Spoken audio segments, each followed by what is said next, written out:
အစာကောင်းပေမဲ့အနောက်မသေးကြခဲ့တဲ့ကိုကြားကြီးများ2026အာဆီယံချန်ပီယံရှစ်ဟွန်တိုင်းဖလားဘောလုံးပြိုင်ပွဲအုပ်စု B ရဲ့အဖွင့်ပွဲစဉ်တပွဲအနေနဲ့ဒီနေ့ဇူလိုင်လ25ရက်နေ့မှာတော့မြန်မာအသင်းနဲ့မလေးရှားအသင်းတို့ရှင်ပြိုင်ကစားခဲ့တဲ့ပွဲစဉ်မှာမြန်မာအသင်းကမလေးရှားအသင်းကိုဒုတိယပိုင်းမှာတွင်ဂိုးတွေခွင့်ပြုပေးခဲ့ရတဲ့အတွက်ပွဲပြီးဆုံးချိန်မှာတော့2ဂိုး1ဂိုးဆိုတဲ့ရလဒ်နဲ့အရင်နှိမ်ခဲ့ရပါတယ်မြန်မာအသင်းရဲ့နီးပြကျုံအန်ဒါဆန်ကတော့မလေးရှားအသင်းနဲ့ရှင်ပြိုင်ကစားမဲ့ပွဲစဉ်မှာ4-1-3-2ပုံစံနဲ့ပွဲထွက်လာခဲ့ပြီးအသင်းရဲ့အဓိကကစားသမားတွေဖြစ်ကြတဲ့ဇင်းကြီးကြီးအောင်ဟင်းဖြိုးဝင်းဟင်းစရာလင်းစိုးမိုးကျော်နန္ဒကျော်ကျော်မင်းဦးမမောင်လွင်မြက်ကောင်းခန့်ဟိန်းထက်အောင်တန်းပိုင်ဝင်းနိုင်ထွန်းအစရှိတဲ့ကစားသမားတွေကိုထည့်သွင်းအသုံးပြုခဲ့ပါတယ်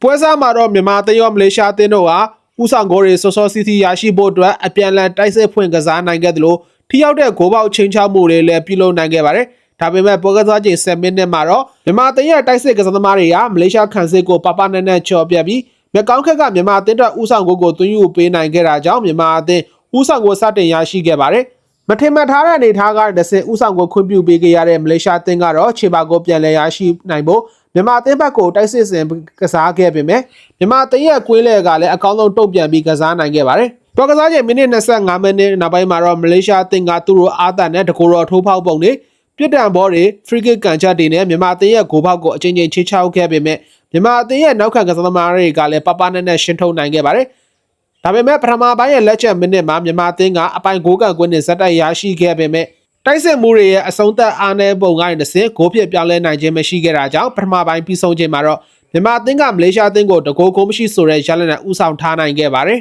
။ဒုတိယပိုင်းမှာတော့ဥဆောင်ဂိုးတွေထပ်မံလိုအပ်နေတဲ့မြန်မာအသင်းရောခြေပါဂိုးလိုအပ်နေတဲ့မလေးရှားအသင်းကပါတိုက်စစ်ဖွင့်ကစားခဲ့ပြီးဂိုးပေါက်ချင်းချောက်မှုတွေကိုအပြန်အလှန်ဆက်တိုက်ပြုလုပ်ခဲ့ကြပါတယ်။ဒါပေမဲ့လည်းပွဲကစားချိန်52မိနစ်မှာတော့မလေးရှားအသင်းကနေထောင်းကန်ဘောကနေတစ်ဆင့်ခြေပါဂိုးပြန်လဲသွင်းယူနိုင်ခဲ့ပြီးပွဲကစားချိန်54မိနစ်မှာမြန်မာအသင်းရဲ့နောက်ခံလူက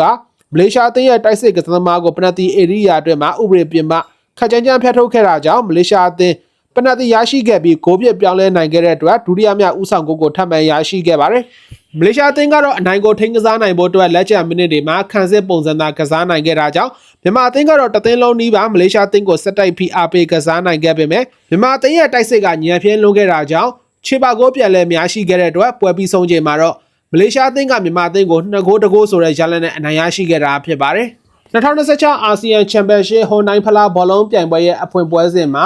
မလေးရှားအသင်းကိုရှုံးနိမ့်ခဲ့ရတဲ့မြန်မာအသင်းကတော့အောက်စုဒုတိယပွဲစဉ်အနေနဲ့လာမယ့်ဇူလိုင်လ28ရက်နေ့မှာဖိလစ်ပိုင်အသင်းနဲ့အောက်စုဒုတိယပွဲစဉ်ကိုထပ်မံရှင်ပြိုင်ကစားသွားရအောင်မှာလည်းဖြစ်ပါတယ်။